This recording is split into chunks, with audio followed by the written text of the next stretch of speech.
you teach the reconnection in 2 days, on a weekend. It takes 2 days. How long did it take you to learn it, to accept it, and to say, oh wow, this is it? Because I think that the journey was not that fast in your case, or was it? I had to go through a process of discovery. And it was a little lengthy because I had to discover it, I had to recognize it, then in a sense I had to lose it.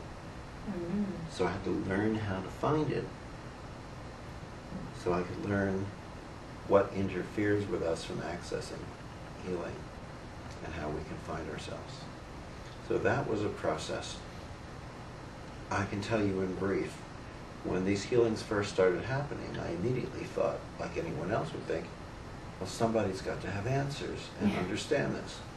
So I went looking for people, and people came to me and telling me they were sent to me in their meditations and all sorts of things. And I met a lot of people who said they were doing the same thing. Some people were healers, some people weren't such healers, but none of them were doing this. And I thought, after a few years of looking, I can't be the only one. But at the same time, when no one else who was doing healings were doing this, all of my patients suddenly found that they were able to do this after interacting with it. And healers, grand healers, coming in after they interacted with me with this, their healing level jumped. In other words, you know, we talk about, well, it doesn't make a difference whether you're a doctor or a nurse, or whether, you know, you sell candy in a store, whether you're a dentist or an attorney, it doesn't matter. The background doesn't matter that way.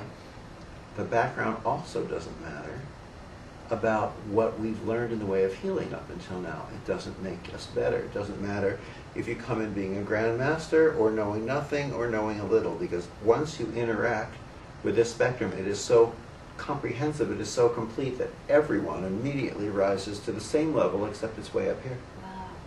It's a common denominator. It brings us all to an equal level, yet all to a level beyond anywhere that we've been. So I start making these phone calls, and I'm looking for answers. So I flip through the back of the magazines where all the healers advertise. You know, come to me. I'm Larry Lightworker and Charlie Channeler and Rudolph Raindrop, and I would say, "This is going on. What are you thinking?" So one person will come over and show me and my friends. So I went over and I showed them other friends, and they looked at me afterwards and they said, "You're using protection, aren't you?" And I'm thinking, well, gee, that's kind of a personal question. What do you mean? I have no idea. They said, you have to protect yourself. I said, oh. Fear, immediately. From what? Fear. For what? No, what should I do? They said, well, call the Mother, Father, God. I said, all right, now I'm relieved from the fear that I didn't know that I had before I got there. So I go back, I'm ready to do a healing session, but I don't know what Mother, Father, God looks like. So I'm saying, all right, I guess I'll make a Mother God and a Father God, and then both gods, I'll make them really big, and now I'll do the healing session. So I do the healing, but it didn't seem to be as strong as before I did that. So I flip through the magazines, I call someone else. They said, come show me. I show them. I do the session, they look at me, they say, you're using protection, aren't you guys? Well, of course, I'm calling him Mother, Father, God. They said, what about the archangels? Who knew? So I have to call in Michael and Ariel and Gabriel and Raphael. They all go certain places. Excuse me, Mother, Father, God, could you move a little bit because I need an archangel right here. Did the healing, it went down. I go to someone else. They say, call in Jesus. I call in Jesus. I go to someone else. They said, call in Sananda. I said, who's Sananda? They said, it's the star name for Jesus. I said, I already have Jesus. They said, you need them both. Well, pretty soon I have a list of names. I don't know who these people were. Lao Tzu and Saint Germain and this one, and I'm calling in everyone. Other people are saying, say prayers, or the 23rd Psalm, which is no short little number there, right? I'm saying prayers, doing all these things. The healings are going down instead of coming up. I don't know what's going on. I finally get sent to someone who's supposed to know everything. I show him what's happening. He said, you're shaking your hands off during the sessions, aren't you? I'm thinking, well, no, they're still attached. What do you mean? You got to shake them off. I said, what do you mean? He said, shake them off. I said, you mean like this? He went, oh, no, not towards me.